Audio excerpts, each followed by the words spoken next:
क्या कभी सोचा है हवाई जहाज का ब्रेक कैसे लगता है? चलो समझते हैं। हवाई जहाज जब उतरता है तो ब्रेक अगर लगाएगा तो टायर तो बिखर बिखर जाएंगे, क्योंकि घर्षण होता है ना। मोटरसाइकिल में ब्रेक लगाता है कैसे टायर ग्रीस कर जाता है, फ्रिक्शन कर जाता है, रेल जाती है गाड़ी।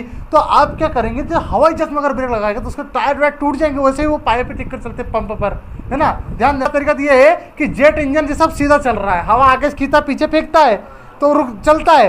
अब जेट इंजन को उल्टा घुमा देंगे तो अब पीछे से हवा लेगा, आगे फेंकेगा थ्रस्ट, उल्टा घुमाने पर वो अगला बल लगाएगा। एक तो ये है, पर ये भी काम अकेले से थोड़ी बनता है, एक और भी होता है।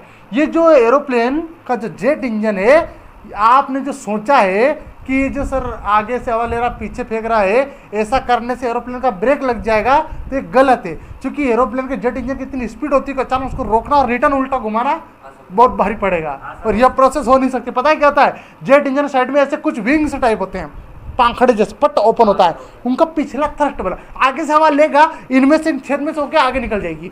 यूं हवा निकला, ऐसा करके वापस आगे फेंक देगा। देख लो, दिख रहा है आगे से हवा लिया, इन जेट इंजन के बीच में से ऐसे गुंडिया टाइप होता है, पंखड़े ओपन हो जाते हैं किसी पर्दे टाइप को, ऐसे मान लो जेट इंजन है, इसके अंदर से ऐसे जेट इंजन से ओपन हो जाते हैं। आगे से हवा लेगा, झसक किया, इनमें से आगे फेंक देगा वापस, आगे से लिया और आगे ही फेंक देगा, जिससे अगला बल लगेगा और एरोप्लेन तुरंत ही सी करके रुक जाएगा। कुछ ब्रेक पे भी लगेंगे हल्के हल्के, टायर ऊपर उतना लोड नहीं थे टायर को, जिससे टूट बिखर जाते हैं, स्केडिंग कर जाता है टायर, और जिससे एरोप्लेन के किल लैंडिंग करने के चांस बनते हैं, जिसकी वजह से, है ना। अरे कहीं नहीं होगा, आ जाएगा। तो ये एरोप्लेन में ब्रेक लगने का सिस्टम समझ गए। आगे देखिएगा, क्या देखिए आपने देखा है कि इंजन के आगे जलेबी जैसा बना रहता है, तो ये क्या काम करता है, जेट इंजन के जस्ट आगे काले काले जेट सेंटर पॉइंट में जलेबी जैसी रचना बनती है, व्हाइट रंग में क्यों रहती है? इसलिए कि अगर एरोप्लेन का इंजन तो पूरा काला रहता है तो लोगों को पता ही नहीं चलता चल रहा है कि बंद है, तो जलेबी बना देते हैं, जलेबी के रोटेशन से पता चल जाता है कि चालू है कि बंद है ना।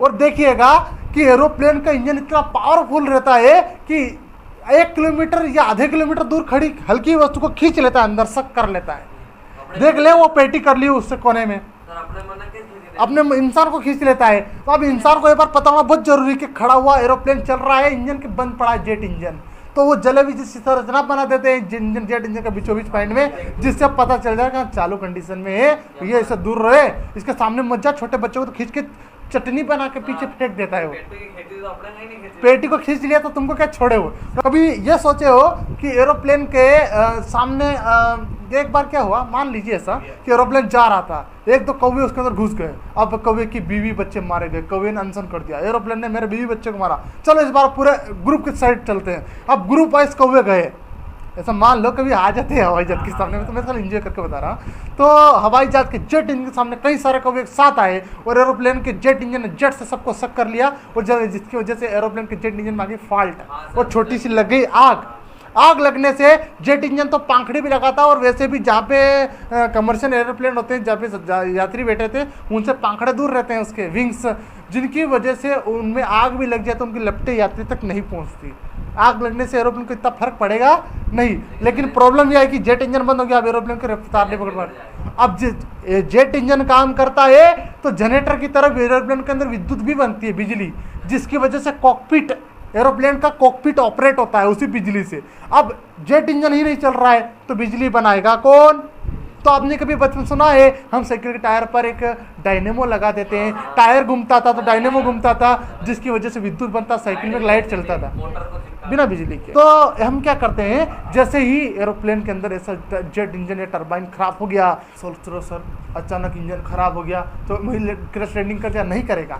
एरोप्लेन के विंग्स अपन होता है, बड़े बड़े पंखड़े, उन्होंने वो ग्लाइडिंग करता है, ऊपर उड़ता रहता है ऐसे फ्लाइंग, जैसे कि चील बगैर पंख हिलाए उड़ लेता है ऐसे। पंख इसीलिए काम करते हैं। जेट इंजन खराब भी होगा तो क्या हुआ, उसके पास अभी टाइम है, अगर वो एरोप्लेन 1 किलोमीटर नीचे आएगा तो 30 किलोमीटर आगे भी जाता है, 1 किलोमीटर धीरे धीरे नीचे आ रहा है तो 30 किलोमीटर आगे भी जाएगा, क्योंकि विंग्स अभी ग्लाइडिंग करते करते नीचे उतर रहा है। अब उतने उतरने का पास टाइम है, उड़ान भरने के बाद अगर कोई प्रॉब्लम आ जाए फिर भी लैंडिंग वो कर ही जाएगा एक जेट इंजन की सहायता से, लेकिन तब तक बिजली तो चाहिए नहीं साहब। अब बिजली कहाँ से लाएगा? तो एरोप्लेन क्या करता है, अपने बॉडी के जस्ट नीचे एक रेम टरबाइन को ओपन कर देता है। ये एक ऐसी मशीन होती है, छोटी पंखड़ी, जो हवा की रफ्तार से खुद घूमती है और बिजली बनाती है और एरोप्लेन को देती है, जिससे पायलट ना कॉकपिट को ऑपरेट करता है और कंट्रोल रूम में control room, hello hello hello, मेरा ये टरबाइन खराब हो गया है, मैं उतर रहा हूँ, और मैंने रैम एयर टरबाइन राम को खोल रखा है ना, इसकी वजह से मेरे पास अभी बिजली है कुछ, जब तक संपर्क कर रहा हूँ तब तक मुझे लैंडिंग का कोई ऑप्शन दीजिए, अन्यथा मुझे मजबूरन समुद्र या तालाब में क्रैश लैंडिंग करानी पड़ेगी। आई बात समझ में?